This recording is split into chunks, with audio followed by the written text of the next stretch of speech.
नमस्कार। आगे बढ़ते हैं और पाठ संख्या 3 की बात कर लेते हैं।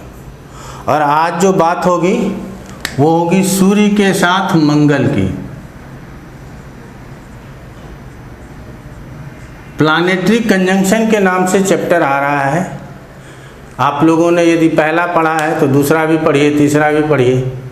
वैसे इसको क्रम से ना भी पढ़ेंगे तो भी याद रहेगा, लेकिन यदि क्रम से पढ़ लेंगे तो ज्ञान बहुत बढ़ जाएगा, क्योंकि बहुत कुछ बीच बीच में ऐसा बताते रहते हैं जिसका लाभ अलग से मिलता है। तो पाठ्यक्रम प्रारंभ करने से पहले एक सूचना दे देते हैं कि मार्च में हमारा एक बैच शुरू होता है। प्रत्येक साल मार्च में शुरू होता है एडवांस प्रेडिक्टिव एस्ट्रोलॉजी का। यहाँ पे जो कुछ आपने सीखा है उसको और विस्तार से जानने के लिए एक कहते हैं क्रमबद्ध तरीके से एक फ्रेमिंग हो जाएगा। आप जो ज्योतिष जानते हैं, अगर वो चाहते हैं तो आप नामांकन करा सकते हैं। कभी भी ऑफिस का नंबर नीचे चलता है, मेल आईडी चलता है, वेबसाइट का चलता है, तो कहीं से भी आप संपर्क कर सकते हैं। चलिए आगे बढ़ते हैं। तो ये जो श्लोक है हमने पहले क्लास में भी बोला था, सारावली का है, और इसको हम सारावली के श्लोक को ही लेकर के चल रहे हैं, क्योंकि बहुत अच्छा लिखा हुआ है। कम से कम युति फल सारावली में। बाकी युति फल को हम अपने शब्दों से बयां कर सकें ये संभव नहीं है, क्योंकि प्रत्येक लोगों के लिए अलग अलग होगा और प्रत्येक भावों के लिए अलग अलग होगा। और प्रत्येक लग्न, मेष लग्न के लिए अलग होगा, वृष लग्न के लिए अलग होगा, मिथुन लग्न के लिए, सबके लिए अलग अलग हो जाएगा। क्यों? सब चीज़ तो एक ही रहेगा, लेकिन बदल क्या जाएगा? भावेश बदल जाएगा। हो सकता है कहीं मंगल अष्टमेश हो सकता है सूर्य कहीं पंचमेश हो सकता है सूर्य कहीं एकादशेश हो। तो ऐसे स्थिति में दोनों के भाव की का स्वामित्व बदलेगा, तो उस स्वामित्व का फल आपको समझ करके कहना है।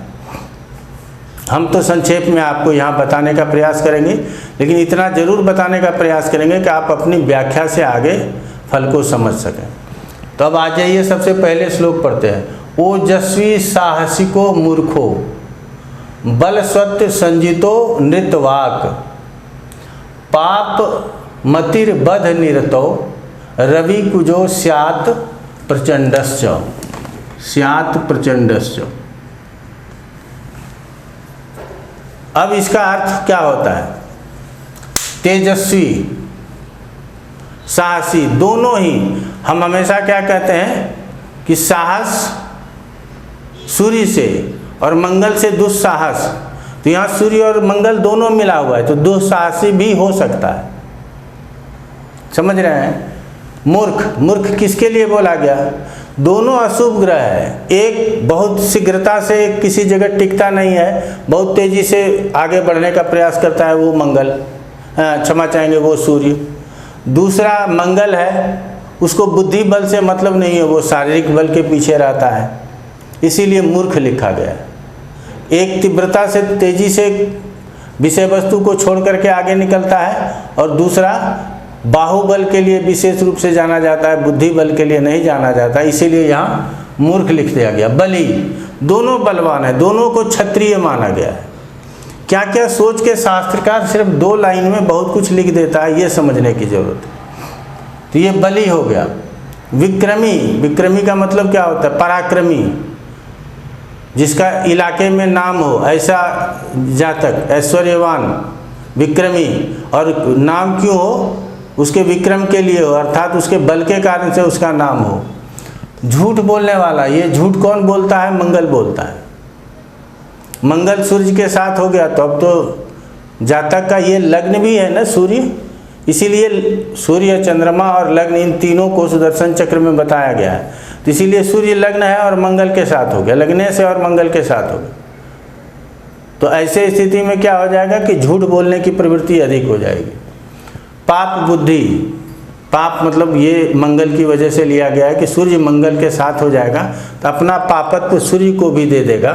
संगत से गुण होत हैं, संगत से गुण जात, तो ऐसे में पाप बुद्धि हो जाएगा। हिंसा करने वाला, दोनों ही क्षत्रिय है, दोनों ही उग्र है, दोनों ही क्रूर स्वभाव का है, दोनों अशुभ ग्रह कहे जाते हैं, इसीलिए हिंसा करने में ये अग्रणी होते हैं। इसीलिए ऐसे जातक को बहुत लोग पूछते हैं कि सर जो मर्डरर होता है, जो हमेशा मारपीट करता है, हमेशा लाठी भाले की बात करता है, तलवार की बात करता है, गोली बंदूक की बात करता है, तो देखिए उसके पत्रिका में क्या सूर्य और मंगल साथ में है, और साथ में यदि छठे आठवें 12वें में है तो हो सकता है ज़्यादा ही हिंसा करने का विचार हो जाए, तो ये प्रवृत्ति होती है। एवं उग्र स्वभाव वाला होता है, उग्र तो होगा ही, सूर्य और मंगल है तो उग्र स्वभाव वाला होगा। यहाँ तक तो ये श्लोक का अर्थ समझ लिए। अब समझने की जरूरत है कि लग्न में होगा तो क्या होगा। काल पुरुष के पत्रिका में दोनों कहाँ कहाँ का स्वामित्व रखता है, एक लग्न का, दूसरे पंचम का। तो ये अच्छा योग है, यहाँ 8 नंबर भी रहता है। तो ये काल पुरुष के हिसाब से जो साहसी, तेजस्वी, विक्रमी ये सब बोला गया है, वो इसको ध्यान में रख करके कुछ अच्छा बोला गया है। नहीं तब तो देखते हैं मूर्ख, झूठ बोलने वाला, पाप बुद्धि वाला, हिंसा करने वाला, ऐसा बोल दिया गया। तो ऐसे स्थिति में ये केंद्र स्थान माने तो ये त्रिकोण केंद्र का राजयोग, जैसे सूर्य चंद्रमा में आपको समझाए थे, वैसा हो सकता है। और वो जहाँ भी होगा वो अच्छा रिजल्ट करेगा, सिर्फ छठे, 8वें, 12वें में नहीं होना चाहिए। तो आप कहेंगे कि सर छठे में तो आप बताए हैं कि अशुभ ग्रह शुभ फल देता है। तो अशुभ ग्रह होने के बाद ये अलग अलग यदि ग्रहों के रूप में हम देखने के लिए जाएंगे तो हम इसको वहाँ अच्छा मानेंगे। लेकिन यदि 2 संयुक्त ग्रह हैं, 2 भावेशों के स्वामी हैं, तो ऐसे स्थिति में छठे स्थान में भी जाना बहुत अच्छा नहीं। सूरवीर होगा लेकिन अनैतिक कार्यों को अर्थात हिंसा करने में आगे हो जाएगा। तो इस तरह से प्रत्येक लग्नों में, मान लीजिए वृष लग्न है तो यहाँ क्या हो जाएगा, यहाँ का स्वामी हो जाएगा और एक यहाँ का स्वामी, तो चतुर्थेश और द्वादशेश का संबंध हो गया। अब यहाँ क्या हो जाएगा कि एक तो चतुर्थ स्थान अच्छा है, तो अब अपने सुख का भी हानि करने वाला। हम सुखी हैं लेकिन नहीं, आज जमीन बेच रहे हैं, कल और कुछ कर रहे हैं, क्योंकि एक तो यहाँ का स्वामित्व ले रखा है, द्वादश का स्वामित्व, तो द्वादश में मूल त्रिकोण राशि है तो उसका फल मिलेगा। तो अलग अलग भावों में अलग अलग फल मिल सकता है, ये हमेशा से ध्यान में रखने की ज़रूरत है, क्योंकि स्वामित्व तो अलग अलग हो जाएगा।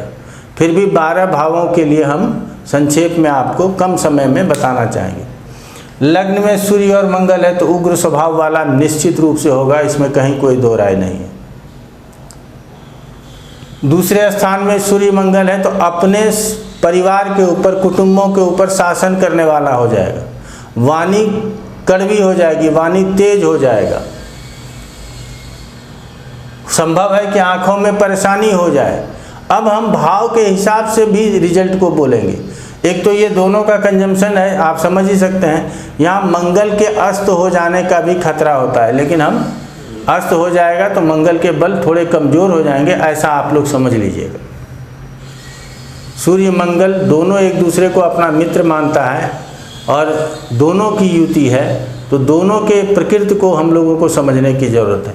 तीसरे में होगा तो सूरवीर, रण विजयी, सबों के ऊपर शासन करने वाला, सबों के ऊपर मतलब अपने से जितने भी छोटे लोग हैं उसके ऊपर भी शासन करेगा। और सूरवीर होगा तो किसी के ऊपर भी शासन कर सकता है।